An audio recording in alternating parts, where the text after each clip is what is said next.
Merci de nous être fidèles. Bienvenue à édition 62.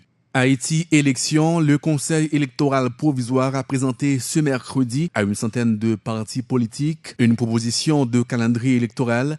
Selon le document, 2 élections à 3 tours devraient se tenir au cours de la période allant du mois d'août à décembre 2015. En réaction, certains chefs de partis politiques proposent de préférence l'organisation d'une seule élection à 2 tours de scrutin. Les représentants de la plateforme interconfessionnelle Religion pour la paix sortent de leur mutisme pour dénoncer les actes de barbarie perpétrés ces derniers jours contre le secteur religieux catholique et la passivité des autorités étatiques du pays sur ce phénomène combien néfaste pour l'image du peuple haïtien. En ce sens, le président de Religion pour la paix, Monseigneur Pierre-André Dumas, appelle les hauts dignitaires du pays à prendre toutes les dispositions nécessaires en vue de garantir un climat de paix dans le pays. Pour sa part, le secrétaire général de Religion pour la paix, le pasteur Clément Joseph, qualifie de mensonge certaines allégations faisant croire que ces actes de banditisme seraient la réalisation d'une prophétie. Il estime que cette manière de concevoir la situation ne fera qu'encourager les bandits à poursuivre dans leur voie. Dans l'objectif de freiner la montée en puissance de la violence en milieu scolaire, le ministère de l'Éducation nationale et de la formation professionnelle annonce toute une série de dispositions visant à rétablir l'ordre et la confiance dans les écoles publiques et privées du pays. Nesmi Maniga, ministre de l'Éducation nationale, déplore le comportement violent de certains écoliers et précise que son ministère va faire appel à des compétences de différents domaines, dont des psychologues, afin de voir comment apporter un appui psychologique aux jeunes écoliers. Il demande aux parents, aux médias, à la police nationale et à la justice de contribuer pleinement en vue de faciliter la réussite de cette campagne. Nesmi Maniga au micro de Jean-Guy Sadrat Mimi. Mes amis, ça vous comprendre aujourd'hui, c'est que non, éducation Timoun, ministère de l'Éducation nationale, ça peine s'il occupait environ 30% dans le temps Timoun. Ça ne relève le temps scolaire, tant Timoun n'a passé l'école. Surtout dans le pays, parce que grand pile déficit dans l'investissement l'école publique, il y a des situations qui fait que si moun yo pas passé assez l'heure t'as supposé passer dans la salle de classe et gen de côté non deuxième vacation ça peine si on passe 3 heures de temps dans la salle de classe là.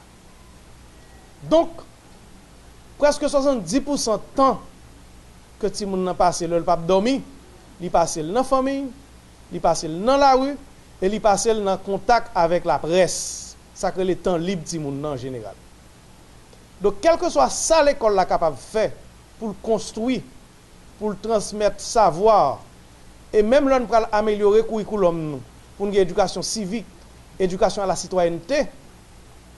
70% de temps moun c'est parents qui éduquer, c'est dans la rue la recevoir information et c'est ça l'a regarder dans la télévision, ça l'a entendre dans la radio qui complétait ça que l'école l'a fait. Donc yon côté l'école la cap codé, mais si reste 70% de temps la recevoir mauvaise information, c'est décoder, ça l'école l'a fait. Donc dans ce sens ça il est important pour que nous vient demander la presse, parents yo, concours pour aider dans le travail éducation ti moun nou yo. Mais qui réponse jodi que ministère voulait porter dans les affaires violence scolaire qui pas faciliter un climat d'apprentissage et réussite scolaire. Il y a 2 types de réponses que le ministère a porté aujourd'hui. Une réponse qui de prévention, de sensibilisation, de communication et une réponse qui permet que nous croisions directement situation violence. Dans la première réponse communication prévention, m'a annoncé la presse que semaine prochaine, le ministère va mettre en place tout un dispositif d'écoute et avec Conatel, marqué numéro ça, à partir de semaine prochaine, tout le monde dans le pays est capable de taper sur le téléphone 199, je répète le 199, c'est un numéro qui pourra faire que plusieurs personnes que le ministère formé pour ça, pour répondre sous tout type de plainte, dénonciation, sous n'importe qui sujet concerné l'éducation. Le ministère de l'Éducation nationale et de la formation professionnelle se dit particulièrement consterné par la répétition des actes d'agression perpétrés au cours de la semaine, précisément les 3 et 5 mars 2015. Ismaël Toussaint et Evans Petithomme, 2 écoliers du lycée Fritz Pierre-Louis, ont été poignardés par des élèves du lycée Toussaint Louverture, un acte qui ne correspond pas aux valeurs inculquées à ces écoliers. Joseph Job Maurice et Reynold Telfort, respectivement directeur de l'enseignement secondaire et directeur général du MENFP, lancent un appel au calme dans les lycées et demandent aux responsables des lycées, de concert avec le corps professoral, de prendre toutes les dispositions en vue de sanctionner toute forme de violence visant à entraver la bonne marche des institutions scolaires. Joseph Job Maurice et Reynold Telfort sont au micro de Jean-Guy Sadrak-Mimé. Aujourd'hui, en une situation particulière, c'est élève lycée Fritz Pierre-Louis qui attaqué et apparemment par d'autres élèves de l'autre lycée. Et information que le ministère de l'Éducation nationale joigne, que dirigeant lycée Fritz Pierre-Louis Banou, t'as semblé que c'est des élèves qui sont dans le lycée Toussaint Louverture qui t'a attaqué élève lycée Fritz Pierre-Louis. Nous avons 2 élèves qui sont victimes à l'arme blanche, ils ont poignardé et Jodien qui a pris soin à l'hôpital. Nous avons un élève qui est en 8e année fondamentale, c'est Toussaint Ismaël, avec Petithomme et Vince qui sont élèves de seconde. Vendredi qui était 6 mars, là, tout le ministère de l'Éducation nationale était à partir de un réseau de communication que le ministère a gagné. Nous avons gel ouvri sur tout ça qui a fait dans ce système. Information est arrivée joindre nous que gagné un élève qui était recevoir un coup de couteau. Et c'est à la sortie de l'école, nous on est lycée Fritz Pierre-Louis. C'est PM, c'est vacations PM, Timonio qu'on finit très tard, 7h, 8h du soir. Et c'est toujours dans le cadre de violence sous Davlil qui a fait sous élèves lycée ça. Donc, tout le ministère a été mobilisé par question et nous avons dit qu'il faut qu'il y ait des réponses qui portent par rapport à la ça. Samedi, le lendemain, suite à l'annonce qui t'a fait comprendre que il y a un élève qui est victime et c'est poignardé que il était poignardé encore. Le ministère de l'Éducation nationale a accompagné le directeur lycée Fritz Pierre-Louis était dans une émission très prisée pour te faire le point sous situation de violence particulière. Je n'ai pas regardé le volume de jours que les élèves ont passé sans cours. Et on a parlé dans des lycées qui gagnent 3000 élèves, etc. Pour des jeunes, pour 3000 jeunes qui sont ensemble et que pas gagné activité de formation qu'a fait, gagne lieu à toute discussion, toute dérive, etc. Y compris élèves qui ont sorti dans des autres écoles pour faire n'importe l'école, etc. Et c'est l'objet de mécontentement qui finit en crise. Et c'est de ça que nous avons géré là-dedans. Et dans ce sens-là, nous prenons toute disposition. Premier, nous demandons des parents pour vraiment accompagner le ministère dans la question. C'est-à-dire pour Timounio, pour les principes, ok, pour que Timounio soit capable de venir modeler le comportement. Que la presse, nous demandons la presse mobilisée par des émissions pour que justement nous ayons l'espoir. C'est Timoun qui gagne 15 ans, qui gagne 16 ans, qui gagne 18 ans, qui a rentré dans un cycle de violence et nous ne qui côté ça maintenant dans la société. Donc le ministère est très préoccupé par la question et c'est ça que fait nous demander direction de l'école pour assumer responsabilité. Direction de l'école, il a mis en place des commissions dans chaque classe. Un comité central qui c'est façon pour les élèves qui ont l'occasion pour parler ensemble. toute question civique développée. Donc, responsabilité élève, tout pour nous assumer.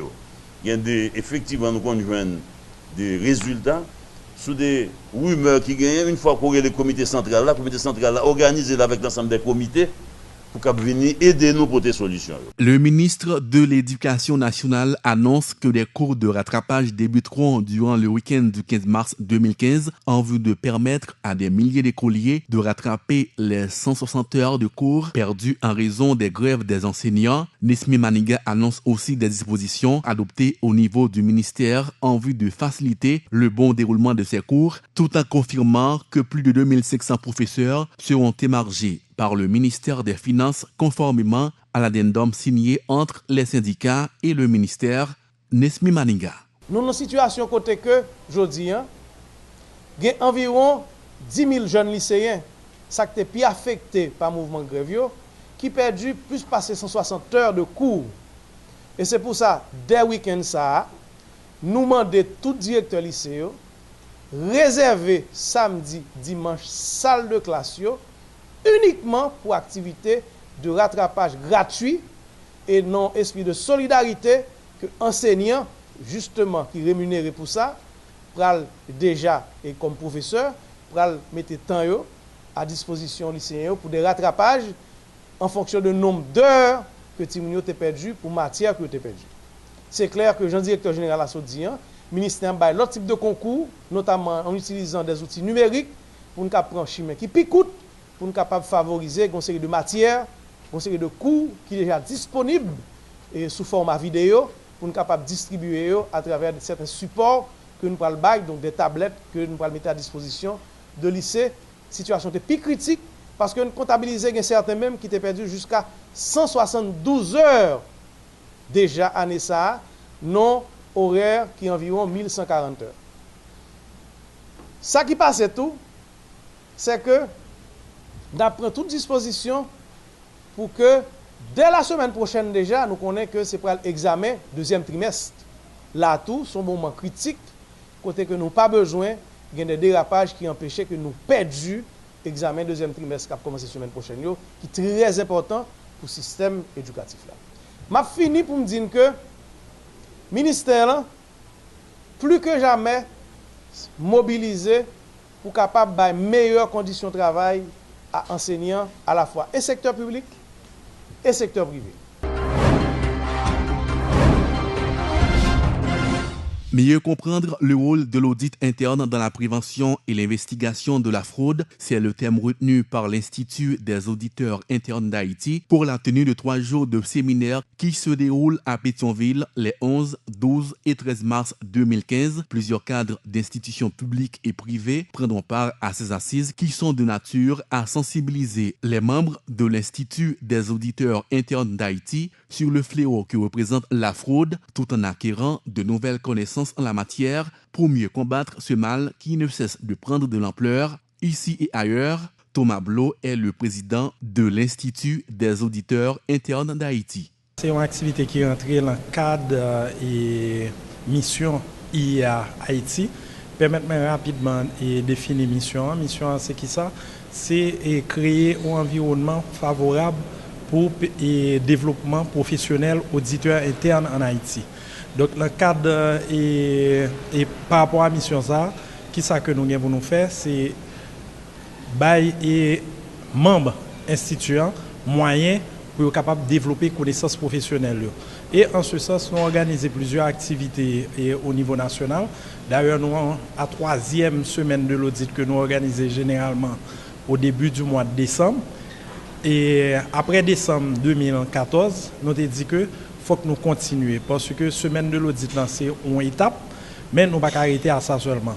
Donc comme nous avons invité un président association internationale qui c'est UFAI, Union francophone des auditeurs internes, et il a dit nous, il va l'accompagner nous pour nous capables de continuer le cadre de mission nous. Et dans ce sens, il a mis nous en contact avec des experts étrangers et des Belges qui étaient disposés pour rentrer pour venir faire une formation. Donc ensemble, nous choisissons un terme qui c'est mieux comprendre le rôle de l'audit, de la prévention et l'investigation de la fraude.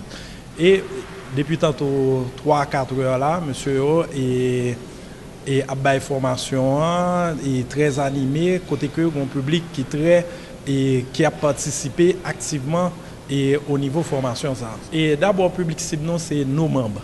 Et membres nous aussi qui assurés, c'est des auditeurs internes, c'est des comptables, c'est des administrateurs, des professionnels de la place. Mais séminaire ça nous avons lancé une invitation très large et au niveau public là qui réagit positivement parce que là on a parlé de plus de 100 de personnes qui viennent participer à la formation ça. Donc on a des membres du secteur public, privé qui là qui suivent le séminaire ça. Je ne veux pas que nous assimiler fraude là et uniquement à Haïti. C'est un fléau mondial. Et tant que moi dis à plusieurs monde matin et fraude pas de discrimination en fraude. Il pas choisir un côté que lui. La fraude est partout sauf que faut qu'on mette des balises, des moyens pour éviter que fraude ça arrive là carreau. Parce que en pile entreprise toujours dit tête yo ça c'est quand l'autre monde pour elle. Mais il peut arriver n'importe côté, il suffit que les conditions soient réunies pour l'arriver. Donc, qui ça que nous-mêmes, dans le cadre de séminaire que nous avons fait, nous avons les participants non seulement sensibiliser sur ce problème, mais nous avons des outils qui pour permettre d'améliorer le système de contrôle pour que réduise le risque de ça. Mais ce n'est pas que en Haïti, c'est un fléau international. Le WAP lit et des statistiques sur affaires fraude. Donc, je pense qu'à travers le monde, le problème est très répandu. Dans l'actualité internationale, en Argentine, l'autopsie des cadavres du crash d'hélicoptère à Villa Castella a démarré ce matin. Objectif, déterminer les circonstances dans lesquelles ce crash meurtrier est survenu. Suivez ce reportage. Les corps des 10 victimes sont transportés à la morgue de La Rioja. Depuis ce matin, les autopsies sont en cours, mais l'identification des victimes s'annonce particulièrement délicate. Sur la zone du crash, les autorités argentines continuent leurs investigations au milieu des carcasses calcinées. Hier, l'animateur du jeu a pris la parole pour défendre la production. Il y a toujours beaucoup de sécurité. Il y a des gens qui s'occupent de la sécurité par équipe, pour l'ensemble du programme, pour tout ce que l'on fait. Il y a de toute façon des mesures et on prépare chaque élément, chaque tournage. Donc tout est fait pour qu'il y ait le moins de risques possible. Les 2 hélicoptères récents appartenaient au gouvernement de la province. Les pilotes Roberto Abate et Juan Carlos Castillo étaient instructeurs, chacun 30 ans d'expérience. Alors comment expliquer cette collision dans des conditions météorologiques favorables? Alain Bernard, présent sur place, avoue son incompréhension. C'est pas normal que 2 pilotes qui volent en formation se rentrent dedans s'ils ne commettent pas de faute d'attention. Vous voyez ce que je veux dire? Les candidats et l'équipe de production sont confinés dans cet hôtel, à l'abri des regards. Ils seront auditionnés demain par les magistrats. Dans le village, le drame a provoqué une vive émotion. Les gens qui travaillaient ici pour cette émission avaient beaucoup de contacts avec les gens du village. Donc notre région est elle aussi en deuil. Avant de se rendre sur les lieux du crash, le consul de France est venu ce matin apporter le soutien de la France aux candidats et à l'équipe de tournage. Les familles des victimes françaises sont elles aussi attendues sur place. Elles pourraient arriver dans les heures qui viennent. En Irak, tension à Tikrit, les soldats de l'armée irakienne sont dans la ville après des journées de combat, mais les sunnites n'ont pas encore dit leur dernier mot. Suivez ce reportage. Radissia, ce quartier nord de Tikrit serait désormais libre. Après 10 jours de combat, les troupes irakiennes seraient enfin entrées dans la ville. Nous sommes dans la ville de Tikrit. Je veux dire aux familles déplacées de revenir dès que possible. Nous sommes déterminés, nous ne nous retirerons pas. L'armée et les miliciens chiites savourent cette victoire. L'étau se resserre de jour en jour autour des positions de l'organisation de l'État islamique. Dimanche, ils ont chassé des djihadistes du village d'Al-Bouagil, au sud de Tikrit. Mardi, ils ont repris le faubourg d'Al-Alam, au nord de la ville. Pour les populations, c'est la fin de longs mois de calvaire. Nous sommes heureux. L'organisation de l'État islamique s'est retirée. Nous sommes très heureux. Je suis vraiment heureuse parce que vous êtes venus et vous nous avez débarrassés des djihadistes. Mais la bataille de Tikrit est loin de toucher à sa fin. La progression de l'armée s'annonce maintenant délicate. Le centre-ville est truffé de bombes laissées par les djihadistes. Selon des sources militaires, plus de 8000 engins explosifs ont été dissimulés. Les rues sont désertes. Pourtant, des tireurs embusqués de l'organisation de l'État islamique seraient bien postés un peu partout dans la ville. L'ancienne chef de la diplomatie américaine Hillary Clinton se défend devant les micros des journalistes autour de la non-utilisation de son adresse e-mail professionnelle alors qu'elle était chef de la diplomatie américaine, un dossier qui rebondit dans un contexte électoral. 20 minutes pour répondre aux critiques. C'est le temps qu'a pris Hillary Clinton pour justifier l'utilisation de son courriel personnel alors qu'elle était à la tête de la diplomatie américaine. Avec le recul, je pense qu'il aurait été plus avisé d'utiliser 2 téléphones dès le début. Je pensais qu'il serait plus simple d'avoir sur moi un seul téléphone plutôt que 2, mais visiblement ça n'a pas marché. J'ai pris la décision inédite de remettre mes courriels au département d'État pour qu'ils puissent les rendre publics et que chacun puisse en juger. Hillary Clinton dit avoir remis tous les messages professionnels de ses 4 années passées au département d'État. Ils ont été retranscrits sur 55 000 pages. Seules les informations d'ordre strictement personnel ont été retirées. Nous allons examiner les 55 000 pages de cette correspondance, puis la publier dans son ensemble, une fois que tout aura été passé au crible. Nous pensons que cet examen va prendre plusieurs mois. La publication aura lieu sur un site web accessible à tous. Mais pas sûr que cela suffise aux républicains. Ils demandent qu'un tiers indépendant voit aussi les messages retirés par Hillary Clinton pour s'assurer qu'ils ne concernent pas la sécurité nationale. La polémique enfle alors que l'ancienne première dame devrait bientôt annoncer sa candidature à l'élection présidentielle de 2016. Voilà qui met fin à ce journal. Merci à vous tous qui l'avez suivi. Bonne suite de programmes sur Télé Galaxy.